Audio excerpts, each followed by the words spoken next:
Perfect, man. I like the skull cap this morning. How are you? I'm good, man. How are you doing? Nice studio. Thank you. This is it's a fake backdrop, but it's the closest one I could find to a real looking radio studio. You just That's don't want to see my office right now, man. It's a had me fooled, I'll tell you. hey, so Slash, I was told there were some things that we could not discuss during this interview, but for the sake of authenticity, I'd be remiss if I didn't ask you how, way back when, you came to have a relationship with one of the most underrated vocalists of all time in Myles Kennedy. Well, okay. I first heard of Myles Kennedy when we were auditioning singers in Velvet Revolver, and this was back in like 2003 or something like that. And I actually talked to Myles on the phone. I'd never heard him sing, but he was highly regarded. And he actually, we sent him some music and he was going to come down, and it just never happened. And then Scott came into it and we all just sort of moved on. So when I was doing my solo record with all the different guest vocalists, when I'd finished the record, I found that I still had two pieces of music that I never figured out who should sing. And Myles just popped into my head, and I just took a shot in the dark and thought, well, let's see what happens. And, I mean, the record's done anyway, so I have nothing to lose, right?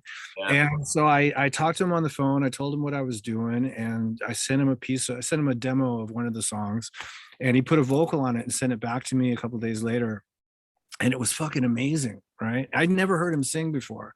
So it was like, wow, and Eric Valentine, who was producing, I played it for him. I said, is it just me, or is this like really brilliant? And he goes, this is awesome. Let's fly him in. So he came in, and Myles and I just hit it off really well. And then we recorded that song, which was called Starlight. And then I offered him another piece of music, and he sang that, and it was called Back from Cali.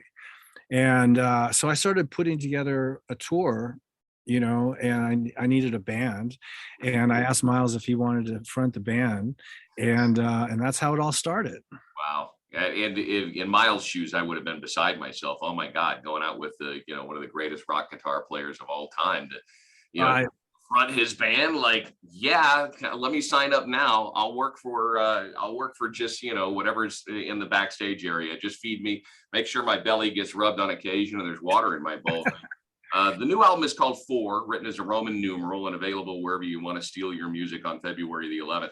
Is there something on this album, Slash, that is unique, something you've never done before in your career that makes this album unique from everything else? Well, there's one thing on it that I've never done. Was I recorded an intro to one of the songs with a sitar, electric sitar, which I'd never done before. But the main thing, the big difference about this record from the other ones is that we did it with Dave Cobb, and B, we did it live. So we set up the back line like we would at a venue, and just played the songs live like that and recorded them in the moment as is with vocals and guitars and all that. And that was pretty much a first time, and it was a very liberating experience to be able to record like that. Normally when we record, we play the song live together, and then because I hate to wear headphones and I hate the way my guitar sounds on headphones, those are always considered to be dummy tracks. And then we go back in the control room with the big monitors and play there.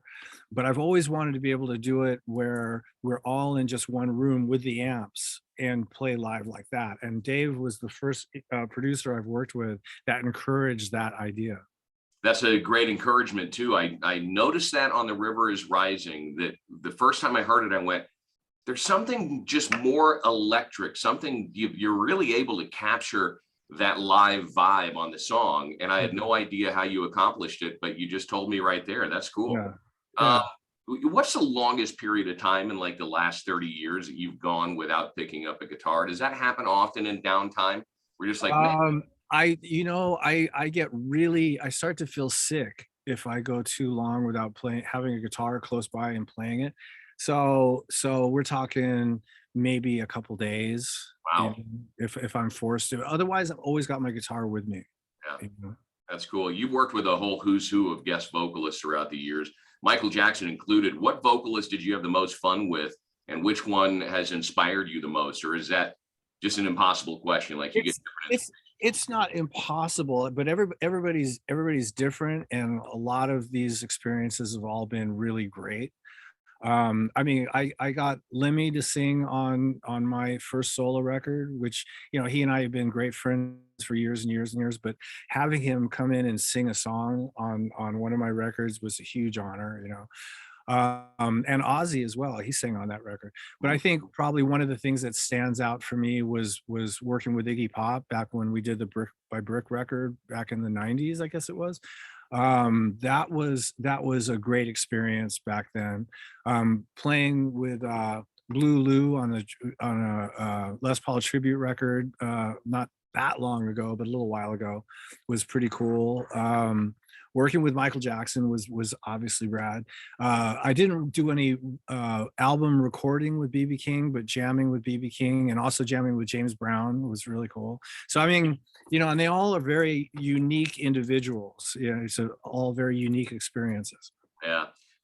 With the pandemic, I've talked to so many bands recently over the last year that have been writing virtually, and obviously you're known as a killer guitar player, but tell me a little bit about the songwriting process. Do you just come up with a main riff, melody, or idea, and then let the other guys add their own flavorings to it? Or do you do it all and then send it to the rest of the band and then say, learn this, and that's where they come in to color it and filter it out? Well, no, the former you just said is pretty much it, where I just come up with a piece of music and then I send it to the other guys. Well, usually what happens is I'll come up with an idea, usually on the road.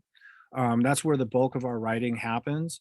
And I'll record it into my phone and I'll collect all these ideas. And then at some point I'll come down and I'll bring a riff to sound check. And then we'll start jamming it out. And maybe over the course of the next few gigs, we'll work on that one song. And we'll do that over the course of the tour. And 6 of the songs on this record came together, or 5 of them came together in that fashion. And then during the pandemic, when we couldn't really get together and jam, I made demos and I did the drum machine, you know, like keyboard drums, and put the songs, 5 of the songs together that way and sent them out to the guys until we could get together and actually play.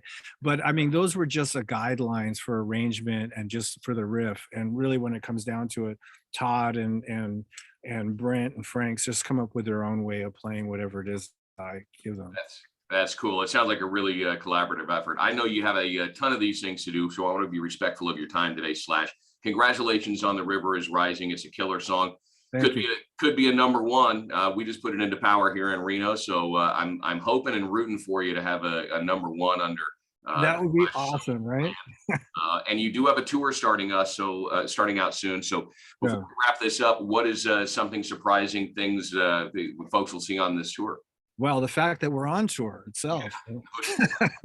Well, I mean, really in the tour, we're just so anxious to get out there. There'll obviously be some new stuff on the tour, which is no surprise, and we'll be playing some stuff that people would expect us to play.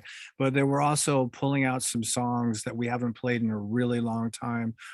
There's one song that we've only played a couple times that we're putting into the set. So there's going to be sort of an interesting sort of switch around of musical chairs of songs in the set, you know. Very cool. Can't wait to see you out on the road soon, man. It's been way too long since Rock on the Range way back when we. Yeah. No, I'm dying to get out there, and hopefully this will start a trend and we'll all get back to work. Oh yeah, right on, man. Have a great rest of your day. All right. Have a good one, man. Thank you. Congrats. All right. Cheers.